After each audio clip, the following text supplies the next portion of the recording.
जय जगन्नाथ। चलतु लिंगराज मंदिर विषय किसी जानिबा। एई मंदिर भुवनेश्वर अच्छी। एठी केवल हिंदू माने ही जाइपारे।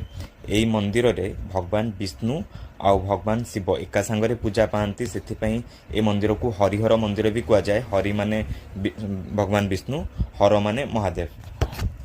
एठिकार मुख्य पर्व हूँ शिवरात्रि। यही मंदिर टाइमिंग हिसाब से ही मैक्सिमम ओडिशा सारा मंदिर रे शिवरात्रि दिन राति रे दीप उठा जाए। एठी रुक्कुणा रथ यात्रा भी हुए अशोकाष्टमी टाइम।